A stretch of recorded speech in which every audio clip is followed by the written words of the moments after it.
Bismillahirrahmanirrahim. Assalamualaikum warahmatullahi wabarakatuh. Perkenalkan, saya Indah Putri Anggerini dari jurusan Pendidikan Teknik Elektro Universitas Negeri Makassar. Pada kesempatan ini, saya akan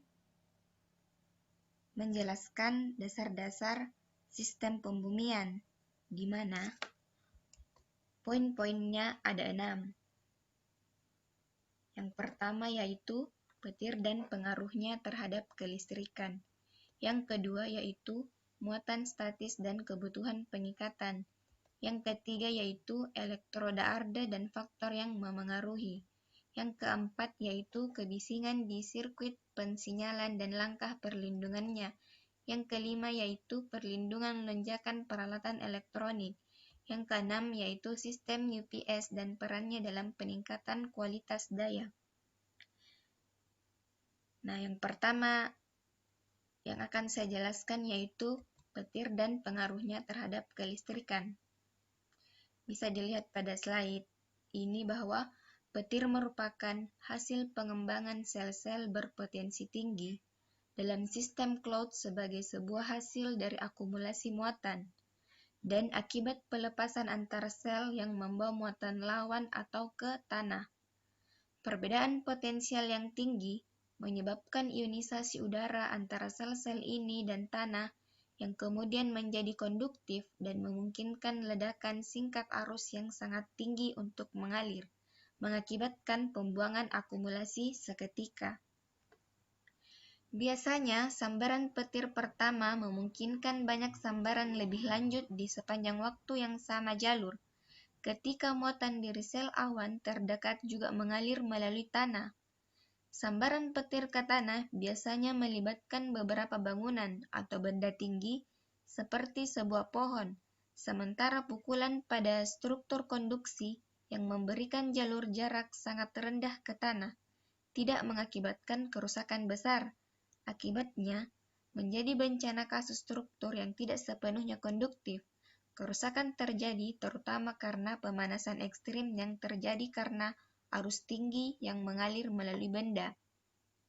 Selanjutnya yaitu muatan statis dan kebutuhan pengikatan.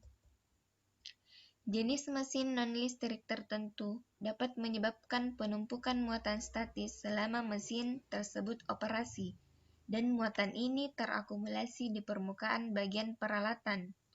Misalnya, sabuk karet pipi di sekitar 2 katrol logam yang merupakan jenis motif yang sangat umum transmisi daya, menghasilkan banyak listrik statis. Bila jumlahnya cukup, muatan dibangun, percikan dapat terjadi antara bagian yang diisi dan semua yang diarde tubuh di dekatnya. Nah, inilah gambar ilustrasi dari prinsip tersebut.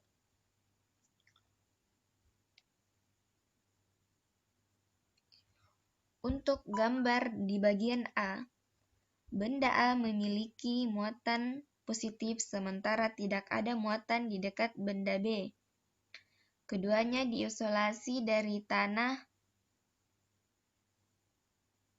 sedangkan gambar B, kita asumsikan bahwa tubuh B adalah terhubung dengan tanah. Ketika benda A memperoleh muatan kuantum yang cukup yang dapat menyebabkan kerusakan media yang memisahkan A dan B atau A dan tanah, itu akan menghasilkan sebuah percikan api.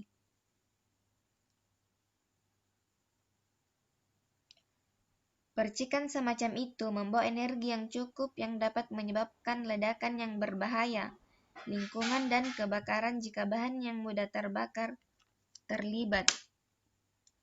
Oleh karena itu, perlu untuk memberikan ikatan bagian-bagian di mana penumpukan muatan dapat terjadi dengan logam yang sesuai.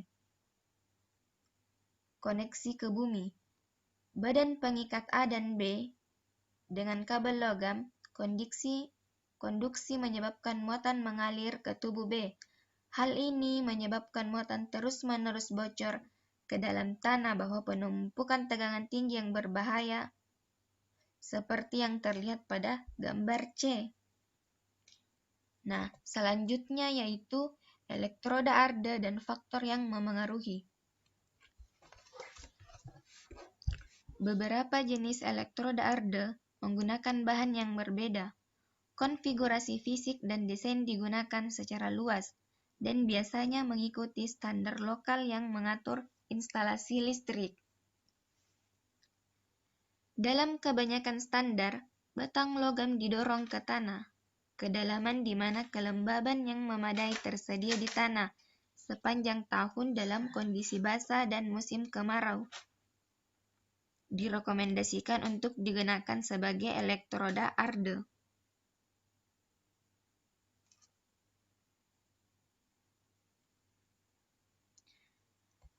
Nah, seperti ini gambarnya.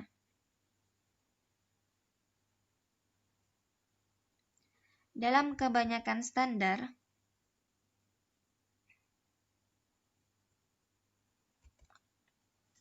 yang selanjutnya persyaratan umum yang mempengaruhi pemilihan elektroda Arde adalah sebagai berikut. Yang pertama, jenis tanah tempat pengardean dilakukan, khususnya listriknya resistivitas. Yang kedua yaitu kebutuhan untuk mencapai ketahanan bumi minimum yang dapat diterima yang sesuai dengan instalasi terlibat. Yang ketiga yaitu perlunya mempertahankan ketahanan ini sepanjang tahun dalam berbagai iklim kondisi. Yang keempat yaitu adanya agen yang dapat menyebabkan korosi pada elemen yang terkubur di dalam tanah. Untuk meningkatkan konduktivitas elektroda Arde, beberapa bentuk elektroda konstruksi sedang digunakan di mana lapisan tanah di sekitar elektroda diolah zat kimia untuk meningkatkan konduktivitas. Ini dikenal sebagai bahan kimia elektroda. Prinsip dasar dari elektroda tersebut adalah penggunaan zat yang menyerap kelembaban dan pertahankan dalam waktu yang lama.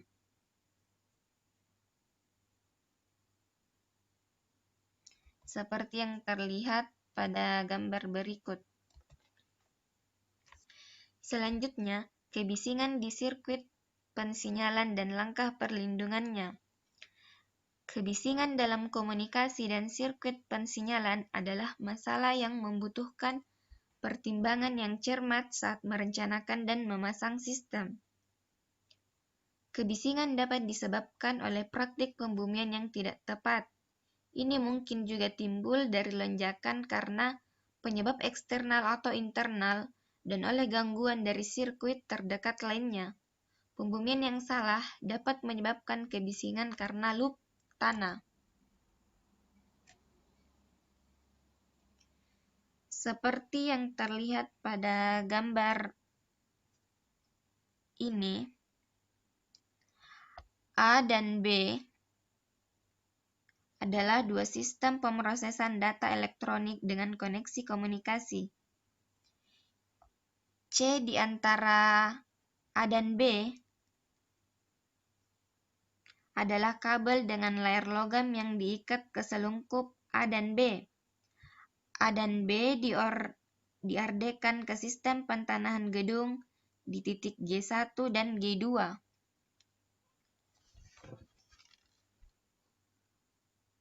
RG adalah resistansi antara titik-titik ini, G1 dan G2, dengan demikian membentuk loop arde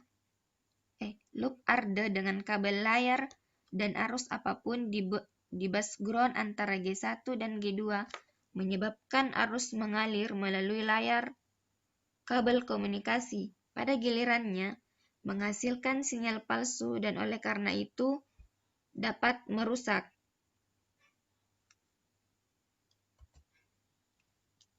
Metode pentanahan pelindung atau layar elektromagnetik dan elektrostatis juga penting dari sudut pandang kebisingan. Pelindung atau layar yang tidak diarde dengan benar dapat menyebabkan kebisingan ke dalam sistem persinyalan dan komunikasi yang harus dilindungi. Karena peralatan elektronik melibatkan penggunaan sinyal frekuensi tinggi, impedansinya sistem pentanahan sebagai lawan resistansi yang biasanya kami pertimbangkan. Desain sistem pembumian untuk peralatan tersebut harus memperhitungkan impedansinya, aspek juga menjadi pertimbangan. Selanjutnya, perlindungan lonjakan peralatan elektronik.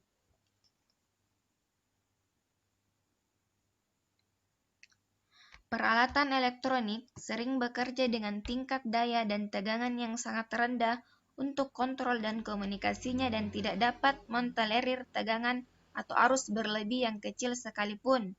Sirkuit yang mengalami aliran arus harmonisa juga dapat menyebabkan gangguan pada sistem, membawa sinyal komunikasi dan dapat mengakibatkan malfungsi karena salah atau berisik transmisi sinyal. Karena sifat sensitif peralatan elektronik dan komunikasi ini, fasilitas apapun yang menampung peralatan tersebut harus memiliki kabel listrik dan sistem pentanahan direncanakan dengan sangat hati-hati, sehingga tidak ada peralatan yang tidak dapat diprediksi kegagalan atau kerusakannya. Masalah lainnya adalah lonjakan tegangan yang terjadi pada catu daya. Beberapa ini mungkin berasal dari jaringan eksternal, tetapi beberapa yang lain mungkin juga berasal dari sirkuit dalam tempat yang sama. Hasil dari lonjakan, tegangan atau daya tersebut selalu ada kegagalan perangkat elektronik itu sendiri.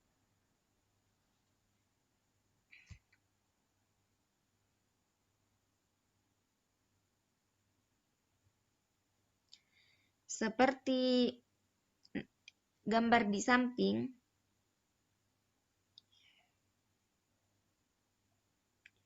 ini menunjukkan prinsip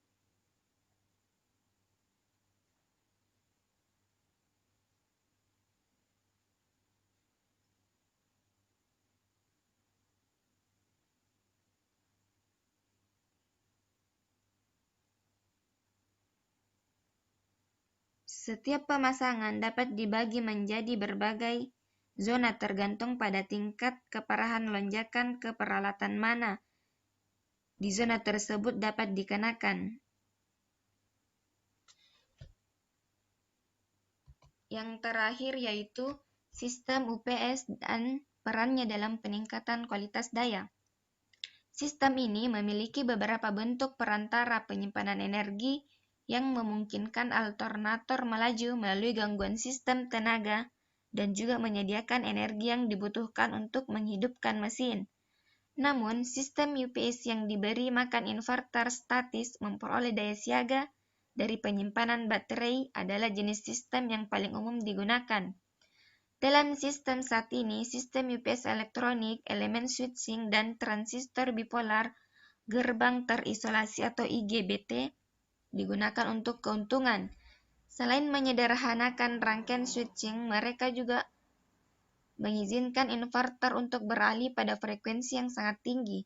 Ini pada gilirannya mengurangi kebisingan, membuat sistem yang lebih kompak dan dengan teknik modulasi lebar pulsa memastikan keluaran bebas harmonik.